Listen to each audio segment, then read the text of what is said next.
I recently met up with Michael in a Birmingham hotel, and I began by asking him how he was feeling. Yeah, I'm really well. I'm okay. In what way do you mean okay? Like, as opposed from one extreme to that, yeah. Well, just the fact that the media's had such a go at you, and you've gone through this whole turmoil after what happened. Everybody's asking you difficult questions. Yeah. Are you okay? Yes, I am okay. Actually, I'm really well, because what I did when I went to New Zealand... Bill Kenwright, who owns the production of Scrooge, he said, my mum said to me, she said, the trouble with Michael is, she said, he's made me happy all my life, but he's never given any time to himself, and that's what I needed to do. And I did that for 3 years there. A friend of mine said years ago, the trouble is, he said, you know, when you learn to love yourself, you'll be all right. I said, I've no perception of what loving yourself means, and then I found out all it is taking care of yourself and giving time to yourself, and not, you know, people pleasing everybody else, and you end up with nothing yourself. I did that. It put me in a good place. There was a while, I know what you mean, where I was and I wasn't that great, or I'm still getting better at it on a one-to-one situation, being interviewed. And what I've done in my life is to work to a mass crowd. When we used to watch you on Saturday nights on ITV, and when we saw you in those live shows, you had such a great vibrance, and you just seemed to love it. Is this still the same passion today? Yeah, absolutely, and I think it's been proved with Scrooge. You know, it's given me the chance to go exactly back where I was, and I think you should all the time. So I've had a bit of a rollercoaster life, to say the least. There are a lot of similarities to the stories of Scrooge, except I'm generous, he's not. Or he isn't at the beginning. That you learn to realise that it's not, nobody's personally having a go at you, although it can seem like that. This is just it's my journey and my life, and you should go, right, this is the negative side, there's a reason it's going to come right in the end. And I've never lost a passion for what I do. You've certainly had an interesting life and a huge rise to fame. I mean, you really were the biggest thing on TV for a long time. Yeah. Do you think those days will ever return in terms of TV, or does it not matter now? I love what I do. Of course I want to be out there. And people say, do you want to get back to telly? Well, of course I do. When I used to answer that question, I used to go, well, you know, if it comes along, and I think to myself, why don't you just say, no, I want to be there, and I'd love to be there. Obviously, I can't cast myself. That's for others to do. And, like, Bill Kenwright went, oh, I'm going to use him. I'm going to put in. It's a huge investment for him. And, you know, he, like anything, there's no guarantees, but he went down that road, same as the people who asked me to do the book. That's a huge investment. I wrote the book. And the DVD, the Strike It Lucky DVD. It's got to be something to do with the public, because without that, I don't think you're anything, really, are you? Because there aren't many TV people can handle the public. No, the public, that's been the sum total of me and my career and what I'm all about. Actually, there's a lot of people in the business who are really good at what they do. I would never take that away from them. But they don't actually like people. Now, there's a lot of people like that. And I actually like people. All people fascinate me. I don't care what background they're from. They just fascinate me. And I think that came across in my work. And I don't think I'd have got the sort of career I had or have without that contact with people and being so brutally honest. And the one thing that I broke some rules as well, the old school, when they used to watch me in the early days, go, oh, you're the comedian, you know, the punter on the show the other day, they came back and got a laugh over you, and you allowed it to... I said, well, why not? Why shouldn't they get the laugh? When you make eye contact... I remember being interviewed by Wogan years ago when I was a new boy on the block, and it was the Wogan show.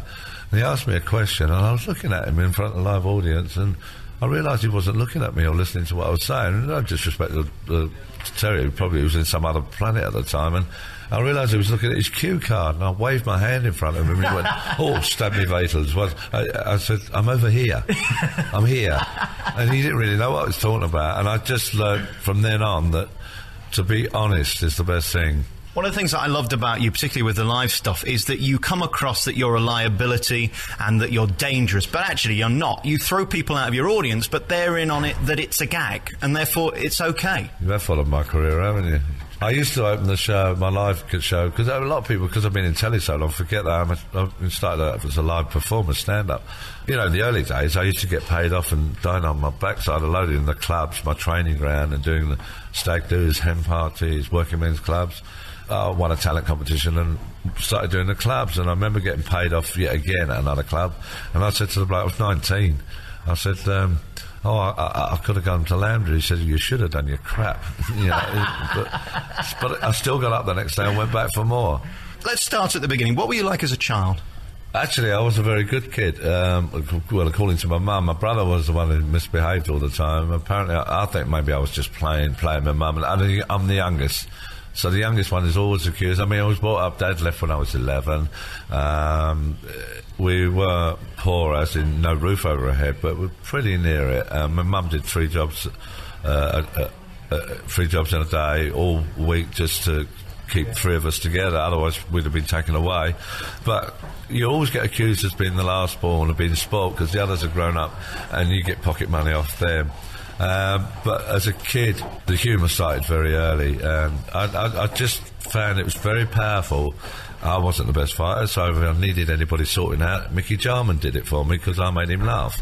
But the thing you've got to watch with comedians, and people do it even if they're not comedians, a lot of us as human beings, what we do is we use humour to cover up what's really going on in our head, and that's where you've got to watch people like myself and that, who can make, everything's fine, and inside they're feeling like crap, you know, they don't feel well at all. I also think now more than ever, people find it very hard to distinguish between a person and their act. For example, Ken Dodd isn't walking around all day going, ha-ha, missus. By Jove, that's where he goes round. You're talking about somebody else. No, he just go, ha-ha. I've seen him do it. Does he? Yeah. Is that an impression? By Jove. But he does do the ha-ha bit on the end. Does he? You're not convinced, are you? No, I'm not at all. Next time I see Ken, I said, do ha-ha for me, Ken, go on. Without the teeth. Talking of which, we're in a showbiz hotel today, and as I was coming through reception, Cherie Blair walked past me. Did she? What's she doing here? I don't know, I thought she was with you. No, Zoe Lucker's with me. You know Really? There she is. She's upstairs. Why didn't I get to interview Zoe instead of you? You want to interview Zoe? Zoe! She'd be far more attractive, wouldn't she? I mean, well, I'll go and talk to Cherie Blair, you talk to Zoe. I think that's the way forward. Can I move on to my next question about being on TV and the pressure of being funny when you've got all these people around you trying to make you more funny and telling you how to be funny when, of course, you've been it for 10 or 20 years. Did that affect you, or were you just able to disregard all their opinions? Well, difficult at the beginning. I tell you what, it's a good example of that. Whenever I don't do many, but whenever I do, you get asked to do an advertising campaign. They pay you this ridiculous amount of money. They get you into the studio and remove everything that they booked you for and say, could you say the product like this, and can you do it like that? And I remember one campaign I said, and I was really pushing it because there was a lot of money involved, and I said, don't you think you should get somebody else? I did have my fingers crossed under the table. And I said, well, you've booked me for Michael Barrymore, and now you're asking me to be somebody else. So it fits the product. Why have you booked me? And that does happen a lot. Or they go, you say this here, then you say this here, and then you do your Barrymore bit. I said, what's my Barrymore bit? Well, those things you do. I said, well, I've got to have a rough idea of what you want me to do. What is it that I do that you want? So I fill the gaps. Is that what you're saying? Yeah, that is difficult. It is difficult. You are legendary for your appearances on them, and it was always a great moment when we knew you'd won an award. There's one great example with Jonathan Ross where you dislodged his telly, and it's just those brilliant moments that you don't really get now. Nobody seems to be willing to take a risk in case somebody doesn't like it in a newspaper and says nasty things about them. Well, I'm glad you brought that up, because the TV bosses used to go, could you possibly just go up and say thank you very much and come back down again? There's two trains of thoughts here. There's the crowd that go, that's what it's all about, sending it up. And then there's you get another journalist who go, or interviewer go, don't you think that was terribly cruel what you did to Jonathan? Well, I'd say, hang about, what did I do to Jonathan?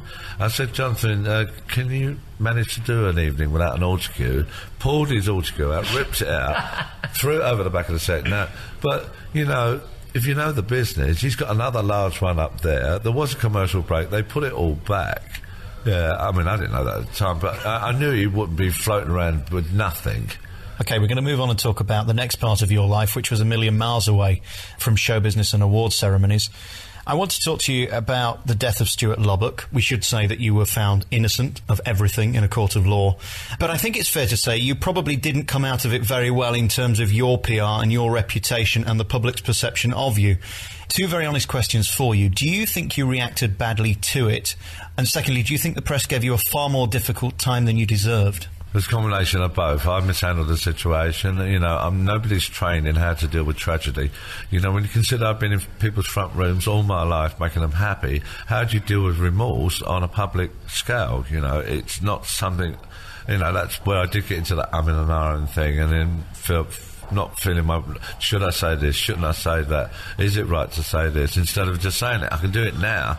And then what compounded that as well is the outrageous reporting by, not all of them, but a lot of the media, you know, turning it into something that wasn't quite what it was, and to the extreme of outrageous headlines and front pages, and it was almost too juicy for the editors to go another route. The Independent was the only one who went, there's something wrong here, this is not right, and wrote the facts. But the Independent, as good as a paper is not strong enough to override, you know, tabloids that sell millions of papers. And you know, basically they wrote me off. Now, I've been through many times in my life when I've been written off. I must be on an elastic or something, because, I mean, the first time I went to rehab in Baltimore, I got blown apart by the tabloid there, and I thought, oh, this is it. I said, Sam Ferrier, goodbye career.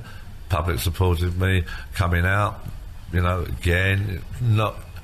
You know, if that had been 10 years earlier, maybe I would have lost my career. You know, decades have changed all our lives, for the good, some for the bad, but, you know. And then the divorce, I mean, when I was asked, you know, what do you have any regrets in life? I said, well, I don't go down the road of regrets. You know, my life's my life, it's my journey. But I would say not having children is a regret. I would love to have had those, but we couldn't.